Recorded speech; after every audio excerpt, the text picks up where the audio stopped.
Bonjour à tous, bienvenue dans l'émission Rencontre. Bien loin de la Chine, au parc Peritaïsa de Bruchelet en Belgique, se trouve le plus grand jardin chinois de l'Europe qui abrite également les pandas géants Xinhui Haohao venus de Chine ainsi que leurs enfants. Peritaïsa est pris d'assaut chaque jour par les touristes, une fantastique opportunité pour les visiteurs d'Europe et d'ailleurs de découvrir et de mieux comprendre la culture des jardins chinois. Le fondateur du parc, Eric Dombe, s'est engagé de longue date dans la coopération amicale entre la Chine et la Belgique. À travers une correspondance écrite, il a même partagé son amour pour la beauté et l'harmonie de la nature avec le président chinois Xi Jinping. C'est avec grand plaisir que nous accueillons aujourd'hui Monsieur Dombe dans ce nouveau numéro de Rencontre. Bonjour Monsieur Dombe, bienvenue dans notre émission. Oui, bonjour. Et dans une précédente interview, vous avez expliqué que c'était l'influence de votre famille et de votre enfance qui vous avait amené à développer un fort intérêt pour la culture chinoise. Pouvez-vous nous en dire plus? Oui, en fait, peut-être que je suis un enfant qui a refusé de grandir. Je pense que les émotions que vous avez durant votre enfance sont très importantes. J'étais un petit garçon très timide. Et donc j'étais tout le temps dans ma chambre avec des livres.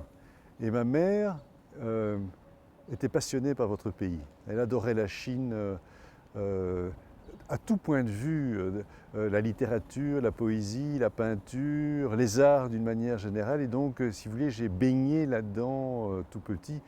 Je pense avoir lu plus tôt que la plupart de mes amis chinois le voyage vers l'Ouest. Vous savez, cette histoire du singe qui fait tout un périple, tout un voyage pour découvrir en fait les sources du bouddhisme et qui montre que nous avons chacun d'entre nous en nous une part de lumière et une part d'ombre.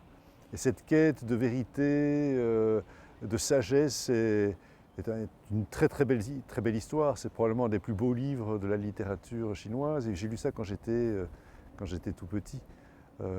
Mes parents avaient également des œuvres d'art. Je me souviens d'une petite femme en Tang, de la dynastie Tang, qui me fascinait totalement. Donc c'est vrai que j'ai commencé à aimer la Chine bien avant mon premier voyage dans votre pays.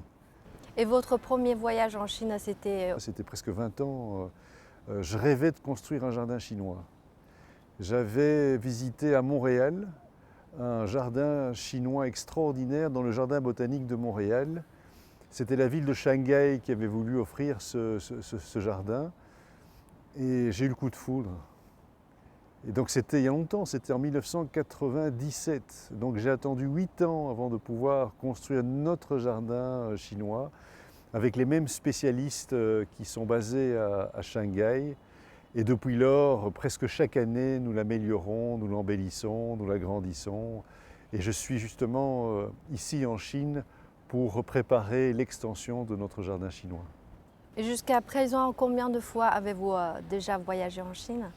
Une trentaine. Et quels sont les changements que vous avez pu constater ici en Chine?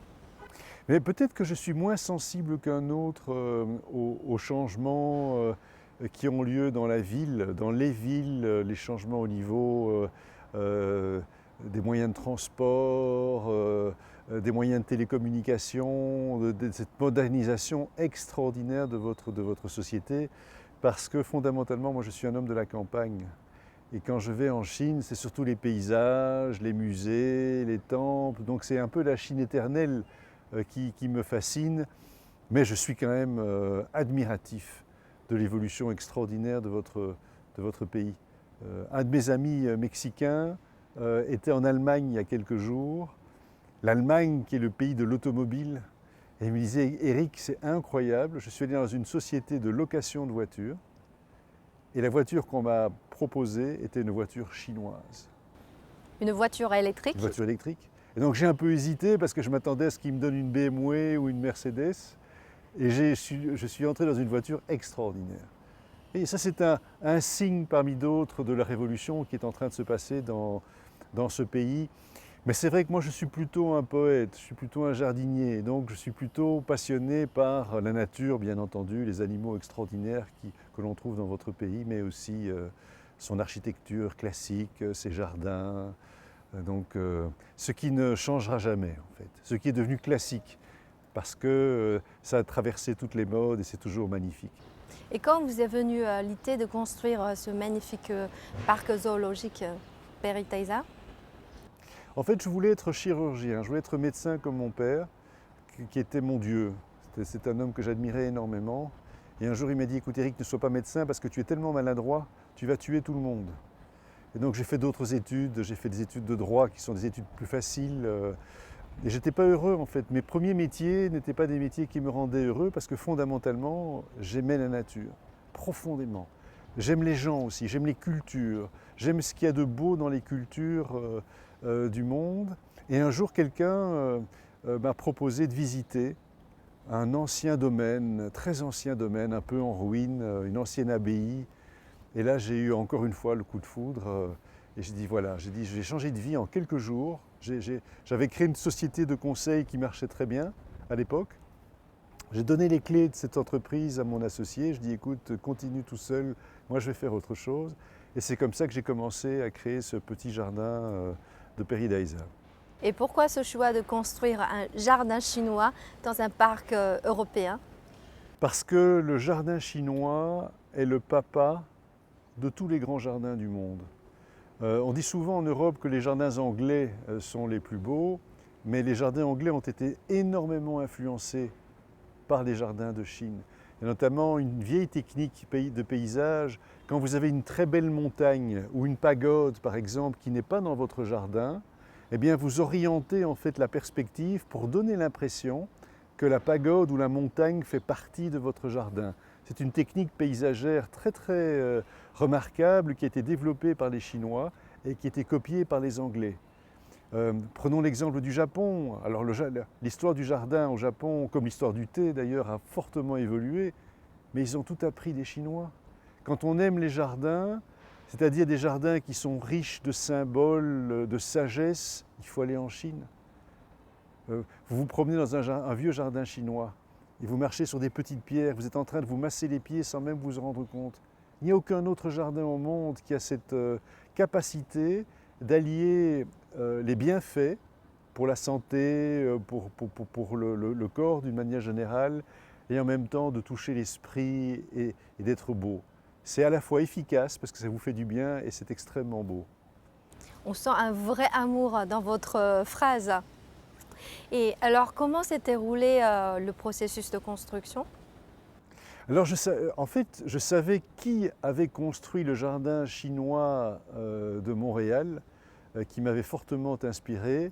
Et donc, je les ai contactés avec la recommandation de la conservatrice du jardin botanique de Montréal en disant, écoutez, voilà, nous, on n'est pas des Canadiens, on est des tout petits Belges, mais on aimerait vraiment pouvoir construire un jardin avec vous.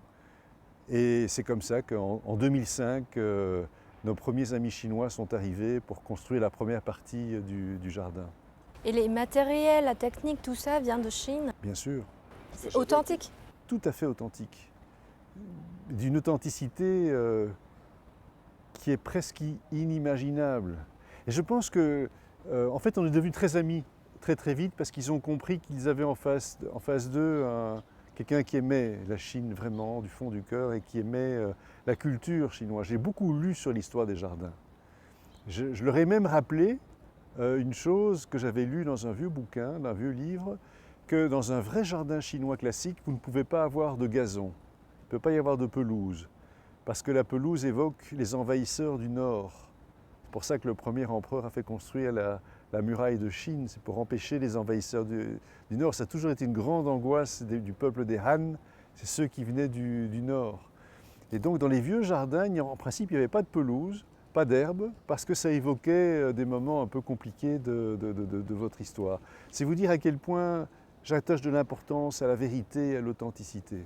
Les pierres, il y a toujours des rocailles dans un jardin chinois, viennent d'un célèbre lac, le lac Taihu. Toutes les pierres de nos rocailles viennent de ce fameux lac. Qui fait ça aujourd'hui? Est-ce que nos visiteurs font vraiment la différence entre les pierres de ce fameux lac et une autre pierre? Je n'en sais rien, mais pour moi c'est important. Il ne faut pas tricher. Quand on veut rendre hommage à la culture d'un pays, il faut la respecter et donc il faut être authentique. Et dans le jardin, on passe un moment sous une arche qui porte l'inscription «Le rêve chinois». Oui, oui. Comment interprétez-vous le concept de rêve chinois? Mais écoutez, c'est assez amusant cette histoire, parce que donc j'ai écrit Rêve de Chine en 2003 ou 2004, tout au début de notre projet de jardin, parce que ce jardin, c'était un peu ma preuve d'amour pour votre pays. C'était mon témoignage, ma déclaration d'amour à la Chine éternelle. La Chine qui va traverser les siècles, qui sera toujours un exemple pour le monde, par sa sagesse, par ses arts, par sa culture d'une manière générale. Et c'était très amusant en fait quand j'ai appris que votre président, le président Xi, avait également donné à sa grande vision, à son grand plan stratégique, Rêve de Chine. Lui, évidemment, il avait ce rêve pour son peuple, qui était une vision magnifique. Moi, ma vision était beaucoup plus modeste, bien entendu. C'était ma preuve d'amour pour la Chine. Et dans les deux cas, je crois, je le dis très respectueusement, bien entendu, dans les deux cas, c'est un rêve qui est éveillé. C'est un rêve que vous faites les yeux ouverts, parce que vous croyez qu'il va pouvoir se réaliser. Et que pensez-vous de ce rêve chinois et de la prospérité de Chine qui donne des opportunités au développement mondial? Je pense qu'elle est fortement méconnue. Vous savez, on a peu le temps de s'exprimer en public, alors autant dire exactement ce qu'on pense. Je pense que malheureusement, les efforts extraordinaires que la Chine fait, notamment sur le plan de la conservation de la nature, avec la création de ces gigantesques parcs nationaux. Je calculais d'ailleurs ce matin avec un haut responsable de l'administration des forêts qu'en fait les parcs qui ont déjà été créés représentent 30 fois mon pays. C'est 30 fois la surface de mon pays. Donc les efforts qui sont réalisés en matière de conservation sont tout à fait exceptionnels. Et je pense que les Européens, les Occidentaux, ils devraient ouvrir les yeux et essayer de comprendre ce qui se passe réellement dans votre pays, ce désir d'harmonie sociale, je pense, qui anime votre président et ses collaborateurs, et les efforts tout à fait impressionnants qui sont faits pour la protection de la nature. Je crois d'ailleurs sincèrement qu'en termes de moyens humains et en termes de surface, aucun autre pays n'égale la Chine aujourd'hui dans ce domaine. Alors quels sont les retours, les commentaires des visiteurs de ce parc?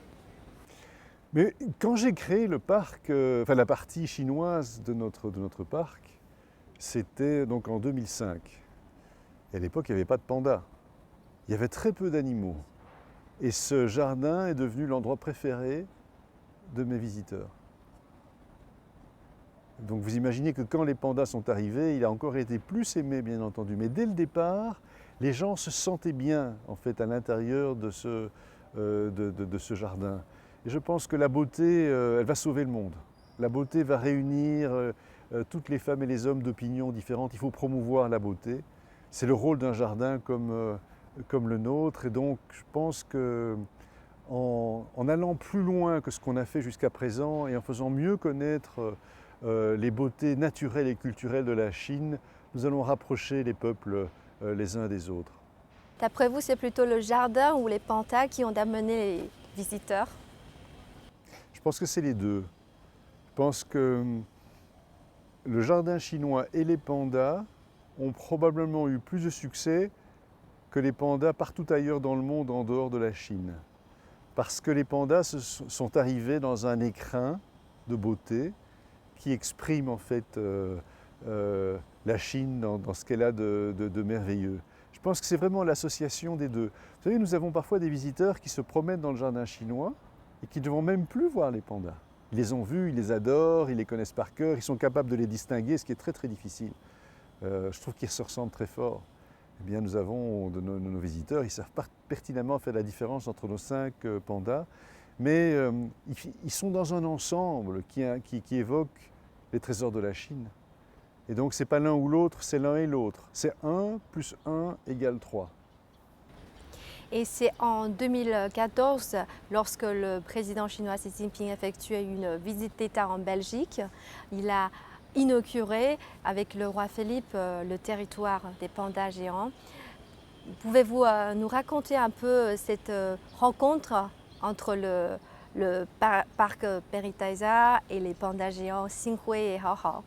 Oui, c'était vraiment un moment extraordinaire. Ça a commencé quelques semaines avant l'arrivée du président chinois, le 23 février 2014, quand nos deux pandas sont arrivés. Il y avait un monde fou dans le parc pour voir les camions arriver et ils ne pouvaient pas voir les pandas. Et ils le savaient et ça ne les dérangeait pas. Donc vous vous rendez compte, ils se sont rassemblés par milliers pour voir deux camions arriver dans notre parc. Et donc les pandas ont été visibles beaucoup plus tard, plusieurs semaines plus tard. Et le jour de la visite présidentielle était un très beau moment. Très beau moment. On a un peu débordé sur l'horaire, ça devait durer moins longtemps, mais on a passé beaucoup de temps dans le jardin. Votre président a rappelé très concrètement qu'il était un très bon jardinier, puisqu'en fait il a planté un arbre qui est de plus en plus beau, qui est ce magnolia dont je me suis permis de lui envoyer quelques photos en pleine fleur il y a maintenant quelques semaines. Et donc c'était un moment dont j'avais un peu peur, pour tout vous dire, parce que recevoir un grand chef d'État, c'est quand même un moment très important. Et en fait, il faisait très beau ce jour-là, il y avait une très bonne atmosphère, une très bonne ambiance. Et donc, j'ai retenu plus de chaleur, de sourire que de protocole ou de choses sérieuses. Et finalement, on a fait des choses assez agréables. On s'est promené dans un jardin, on a dit bonjour à Haohao et Xinghui. Et puis, le président Xi a planté cet arbre. Il a écrit un très beau souhait sur un ruban de soie pour souhaiter que notre amitié et que notre respect puisse se renforcer toujours, ce qui est finalement le plus beau message que l'on puisse adresser à quelqu'un. Puis j'ai eu le bonheur de pouvoir l'inviter dans un bâtiment chinois tout à fait classique, qui est un restaurant, où nous avons bu un thé de la province de Fujian, où il a exercé de très hautes fonctions aussi. Et une fois arrivés en Belgique, les pandas géants se sont-ils habitués à la nourriture locale ou alors ont-ils conservé leur estomac chinois? C'est une excellente question. La même espèce de bambou n'a pas le même goût si elle est cultivée en Belgique ou ailleurs. Et donc il y a eu quand même quelques jours d'adaptation, mais depuis lors, ils adorent le bambou que nous cultivons dans notre parc. Mais nous avons également des terrains en France pour assurer qu'il n'ait jamais à manquer de pousses fraîches de bambou tout au long de l'année. Cette année, vous avez écrit une lettre au président Xi Jinping. Qu'est-ce qui vous a poussé à écrire cette lettre? En fait, c'est un déjeuner chez l'ambassadeur de Chine, qui est un homme que j'aime beaucoup. Et on abordait évidemment tous les sujets. Et à un moment, je rappelais en fait le bonheur que j'ai de passer, de voir cet arbre qui était justement en fleurs au moment où nous déjeunions ensemble. Et puis on s'est dit, tiens, mais ce serait peut-être bien, je dirais, de lui envoyer un petit mot. J'ai dit, mais oui, c'est génial. J'ai justement des photos du magnolia, je vais les lui envoyer et lui dire ce que je pense, finalement. Et donc, ce qui m'a surpris, et ce qui me surprend encore aujourd'hui, c'est que peut-être 9 jours plus tard, donc quelques jours plus tard, C'est très rapide. il m'a répondu, j'ai reçu un coup de téléphone de mon ami l'ambassadeur Chao Zhongming qui dit j'ai quelque chose d'important à vous dire. Et je pensais que c'était suite à un message que je lui avais envoyé. Il dit, non, c'est beaucoup plus important. C'était la lettre qu'il avait reçue pour moi du président Xi. En plus d'être surpris, quelle a été votre réaction de recevoir cette lettre de réponse?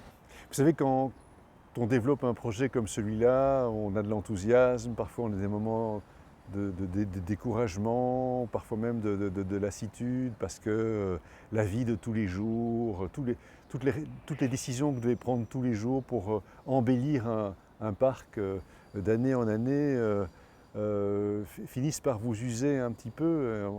Je n'ai pas rajeuni depuis 2005. Je dirais que cette lettre m'a vraiment boosté. Elle m'a fait un bien fou parce que j'ai ressenti que ce moment qu'on avait vécu ensemble le 30 mars 2014, il s'en était très bien souvenu.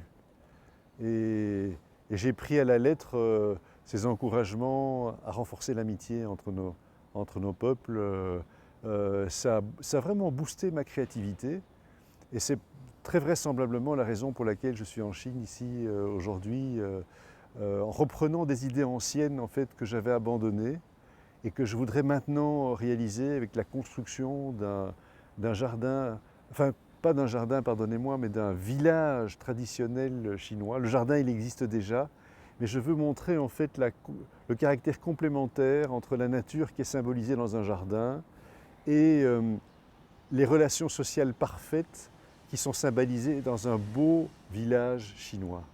Et donc cette réponse a eu un effet très important puisque nous sommes en train de mettre sur pied un projet qui, je crois, va pouvoir renforcer les liens entre les Belges et les Chinois.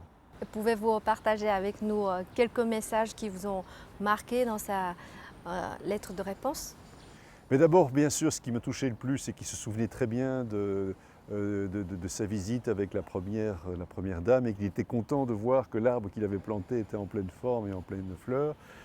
C'était aussi de rappeler les efforts que votre pays fait en matière de développement durable et en matière de conservation de la nature avec le développement de ces parcs nationaux.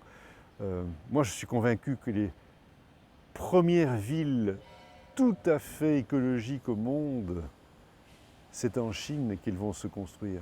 C'est pour moi quelque chose d'évident. Vous savez, il y a des gens qui parlent, qui discutent et qui ne font rien. Et puis il y en a d'autres qui ont un plan, qui ont une vision et qui ne s'arrêtent jamais d'avancer. Et c'est ce que j'ai ressenti en fait dans l'élargissement du thème de la réponse qu'il a apportée à mon courrier lorsqu'il insiste sur les efforts que la Chine fait actuellement en matière de protection de l'environnement, de développement durable, de vrai développement durable, c'est-à-dire un développement où, quelque part, l'intérêt du peuple, les aspirations du peuple sont mises en harmonie avec les aspirations de la nature. Ce qui est un discours qui est très moderne.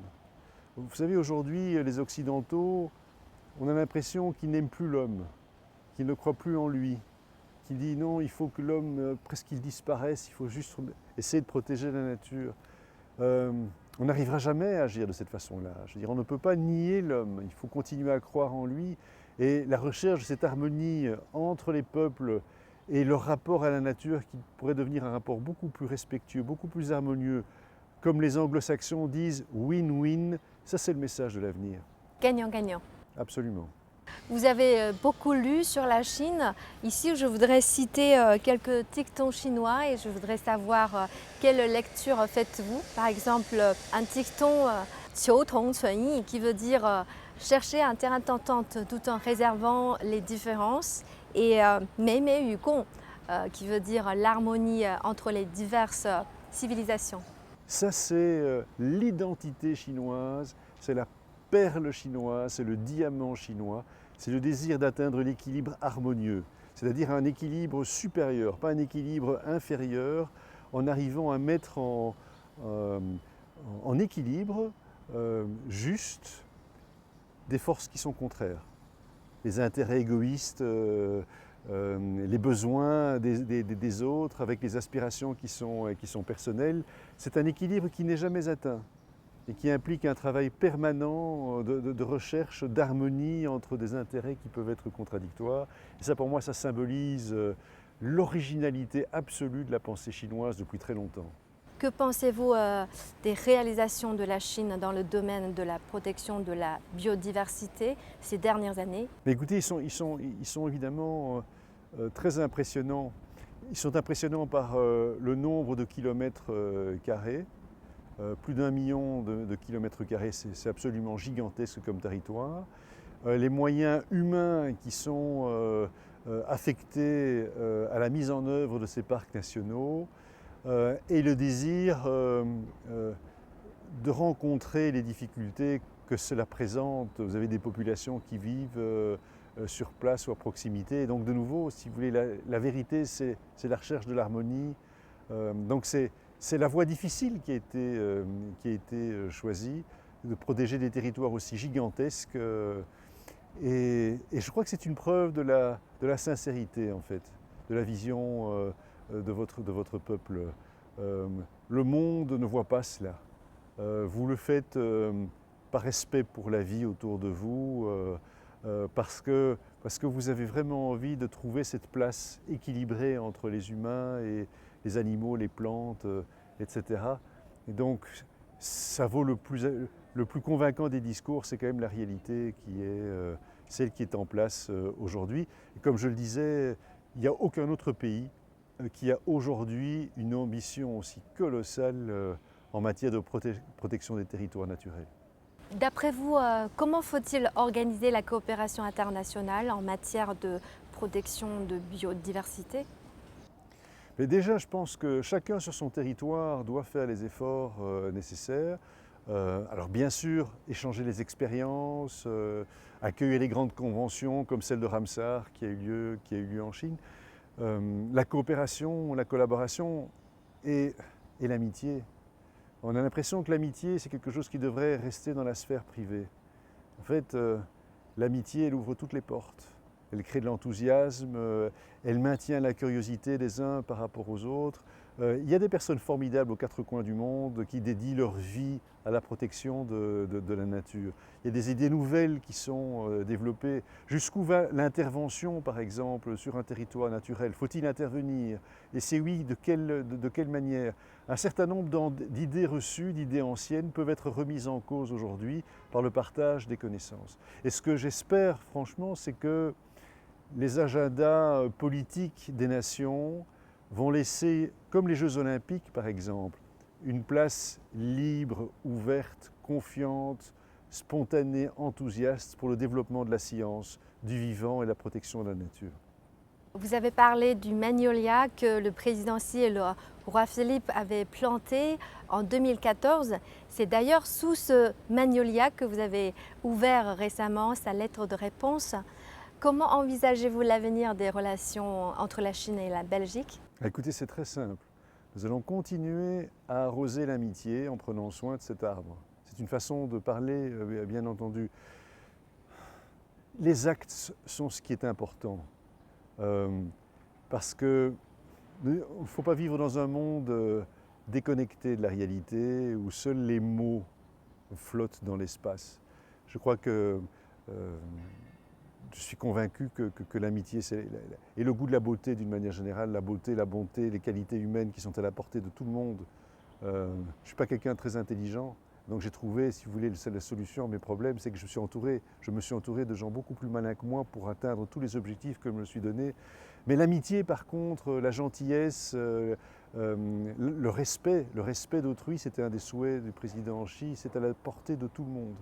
Et donc moi, si vous voulez, je pense qu'à mon tout petit niveau, le rôle que j'ai à mener, c'est de mettre en œuvre le cadre de beauté qu'est ce jardin et demain ce village pour renforcer l'amitié. Parce que je crois que c'est la mère de tout. Vous savez, connaître, bien entendu, c'est une étape qui est importante. Malheureusement, l'ignorance, et nous vivons une grande époque d'ignorance entre les peuples, l'ignorance est la mère de tous les vices. C'est la mère des hostilités, c'est la mère de l'incompréhension, c'est la mère des préjugés. Je pense qu'il faut, notre rôle, en tout cas à PERIDESA, c'est de combattre cette ignorance et de faire découvrir le peuple chinois dans toutes ses facettes, parce que, je le dis vraiment très spontanément, et je le redis souvent, connaître la Chine, c'est l'aimer. Je vous remercie, Monsieur Dombe, d'avoir partagé avec nous votre amour pour la nature et c'est pour moi une très belle rencontre en pleine nature. Je vous remercie infiniment.